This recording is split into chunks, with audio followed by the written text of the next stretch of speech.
Story 1. Canadian here. I was actually looking to this thread to give me an understanding of why this would be a good idea. I really want to understand why, other than because America. Story 2. The only thing I can say is that for decades now the United States consumer has enjoyed cheap prices due to outsourcing production of goods to countries with poor wages and little regulation. These externalized costs don't show in the price the consumer pays for the goods. This has caused American jobs to disappear because American wages and regulations require a higher good cost, and they can't compete. If food and all the plastic goods you buy at Walmart need to cost 5 times more to be on parity with American-made equivalents, then maybe that is what we should have been paying all along. Remember everyone exhorting Buy American for decades? Well, this is what Buy American looks like and feels like. People are going to be forced to do it because there won't be any cheap foreign substitutes. The question is, will anyone be able to afford it? Will American jobs appear to fill the void of manufacturing all the plastic goods we buy at good middle-class wages? Will American consumers be able to hold out long enough for those jobs to arrive, if they ever do, so they can afford cheap clothes once again? I have my doubts. Another problem is global trade is what staves off global war. There is a saying, when goods stop crossing borders, soldiers will. The only thing that has spared us from nuclear war so far is that the global economy is so interconnected that nobody dares push the button or they lose all their money. The more isolationist we become, the less interdependent we all become, and the more likely war becomes because nobody has as much to lose anymore. Story 3. As I understand it, the theory is that it will result in more goods being manufactured in the United States because it becomes prohibitively expensive to import those goods from abroad. Therefore, more industry in the United States, more jobs are generated in the United States, and more money stays in the United States economy rather than it being paid overseas. That's the theory at least. Whether or not it will work out that way in reality remains to be seen. Story 4. I wonder if people realize that our combined trade with each other exceeds more than $1 trillion. A 25% tariff across the board will add another $250 billion to that total. Double-digit inflation within 3 months. Double-digit unemployment within 6 months. And that's both countries, except Canada knows it and Americans don't. I know one thing, every single bad thing to happen to the United States economy will be blamed on Canada and Mexico. Story 5. I don't believe anybody actually thinks that. They know it's just going to mess us over. But Trump said it, and he's perfect and infallible, so people are doubling down on defending him. Story 6. A bunch of poor Trump supporters believe this won't actually harm them. The joke's on them. They'll have to work double shifts at the coal mine now. Story 7. I cannot answer the question because I don't see them as beneficial. However, I can put on a hazardous materials suit and delve into r/conservative to see what they have to say. Here are the top entries I could see before the oxygen tank started beeping. Where possible, I've included the poster's link, but they aren't always working. Perhaps they are short-lived accounts or I made an error. Not sure. 1. To transition tax revenue to tariffs might have been a joke. User. Santa Sociopath. 2. Motivation for domestic companies to invest in producing tariffed products. User. Barrel Strawberry. 3. Rolling back the North American Free Trade Agreement. Asserts it caused offshoring. Also tariff stop Chinese imports via Canada. User. Christopher Roberto. 4. A link showing the benefits, but a read and subsequent posts suggest it does otherwise. User. According Activity 87. Cited source, economics.td.com/ca-Trump-tariffs. 5. Trump is doing it because Trudeau said he would never do it. User Elite Assassin 101. 6. Tariffs were supposed to be a threat used to extract concessions, not actually do it. User Are the Mariners good yet? 7. Trump doesn't understand how tariffs work. It's that simple. User Johns. And from there, the posts generally fall into that same last category and don't provide reasons why they are beneficial. Gonna go shower now. Good night or morning, Reddit. Story 8. Because handing the financial keys to the kingdom to someone who has 6 business bankruptcies on his credit history means that he's a financial genius. He's an idiot without the savant. Story 9. I believe the idea is to give domestic or local companies the edge over overseas countries, as it is now possible for local companies to undercut imports since they do not have to pay tariffs. It looks good on paper, and I may be wrong, but as history has told us, companies are greedy and countries will retaliate with their own tariffs, so in the end, Americans lose. Story 10. Your mistake is thinking that the point of this is to make America better in any way. It is not. The point is to either destabilize the United States, leading to opportunity for people who own things and have cash, to sever the United States from its allies, to create long-term distrust of the United States and its role in the global political and economic system, and to shift the burden of maintaining United States infrastructure from the rich to wage earners by flattening the tax structure. Story 11.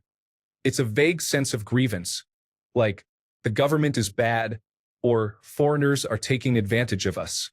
Anyone who believes it can't be persuaded any more than your drunkest churlish uncle on Thanksgiving.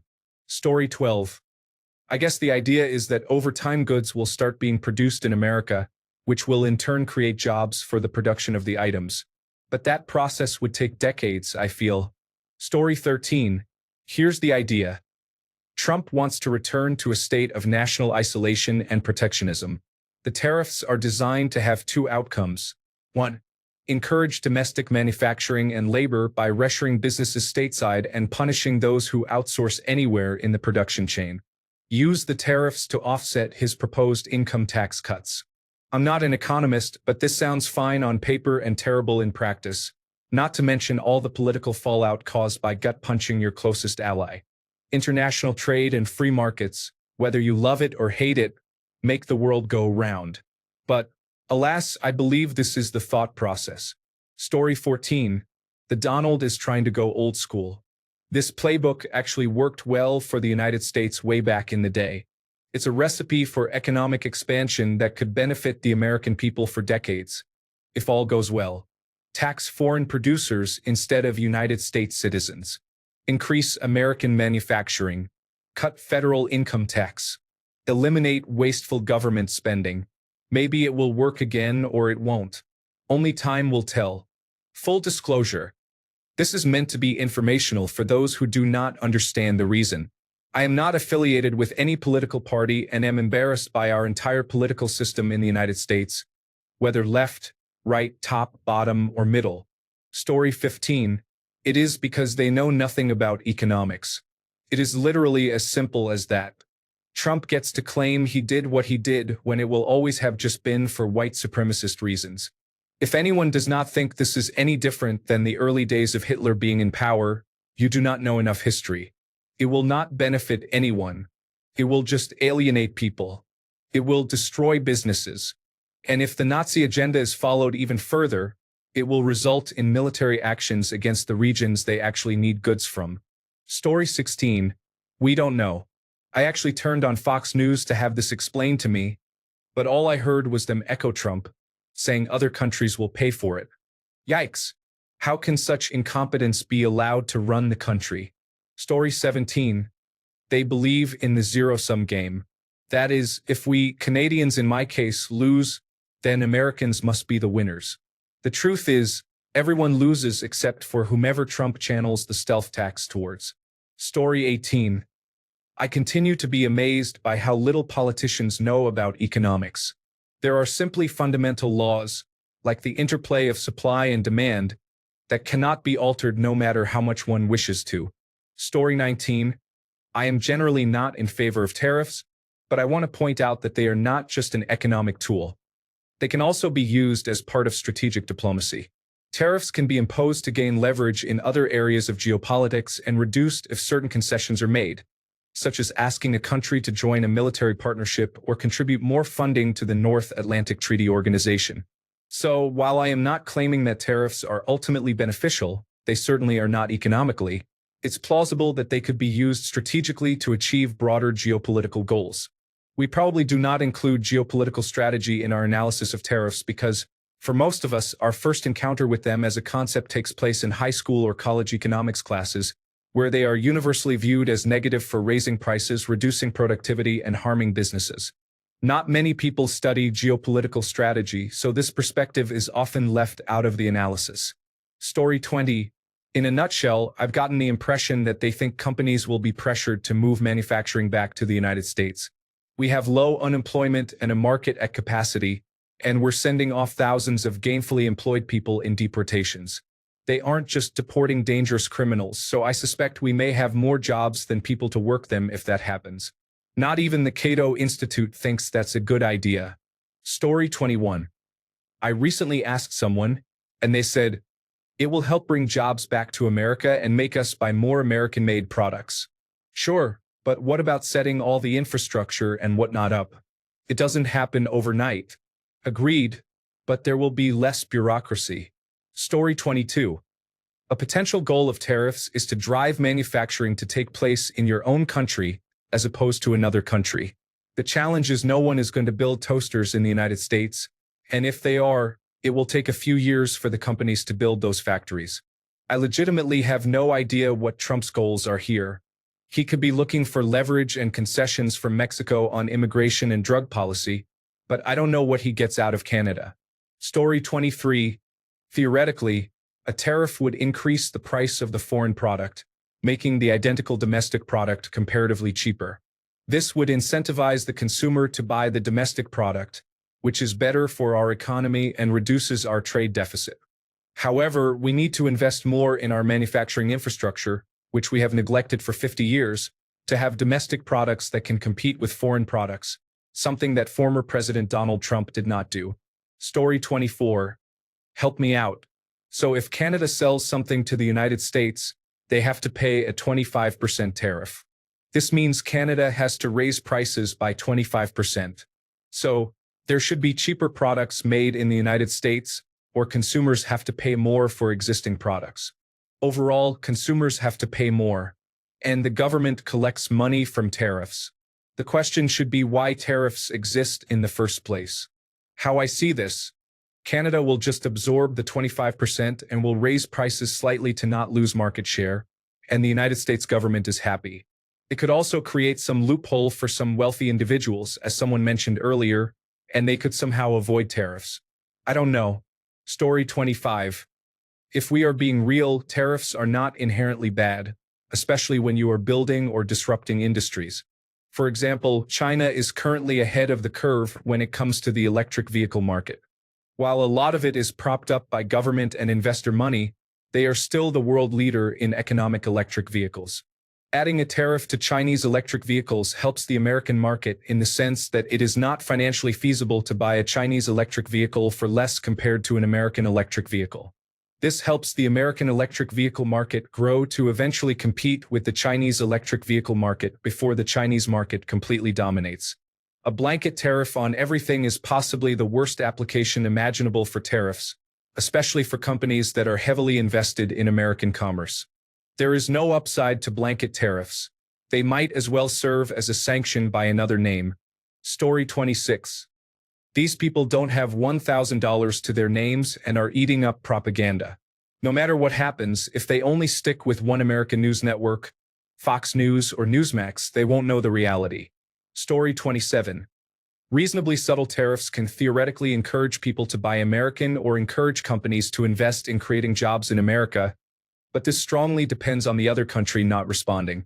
If they apply their own tariffs or start trading with other nations instead, it all backfires. Trump has applied a sledgehammer to an economic tool that demands finesse. Story 28. The United States doesn't make things because it's too expensive to pay someone a livable wage here to do so. It's far cheaper to make stuff in other countries with lower wages and less regulatory overhead. By making imports more expensive, it allows for United States manufacturers to compete with cheaper international imports. It makes everything more expensive to the point where manufacturing in the United States is actually viable. By design, it makes everything expensive and will not help consumers. This is the price of livable wages and restoring United States manufacturing jobs. If you are against livable wages or creating manufacturing jobs in the United States, I can see how you'd hate this plan. If you are in favor of large companies exploiting the international labor market for profits, then I can see how you'd hate tariffs. Story 29. Tariffs aren't the immediate concern. I'd say the blatant, swift infiltration of our government by wealthy individuals to pillage the country in so many ways is more of a priority. Story 30. Sorry, I know this doesn't answer your questions, but just to rant. The first thing you learn in macroeconomics is how unintelligent tariffs are. I got my Master of Business Administration from a top business school. Literally spent the first couple of weeks doing case studies about countries like Argentina that harmed their economy through tariffs. The Trump administration has well-educated people there, so why are they trying to push tariffs? I really have no idea. Anyone with a business or economics background knows of so many real-world examples of how tariffs destroyed economies. Trump apparently went to the Wharton School, so he surely has heard of it.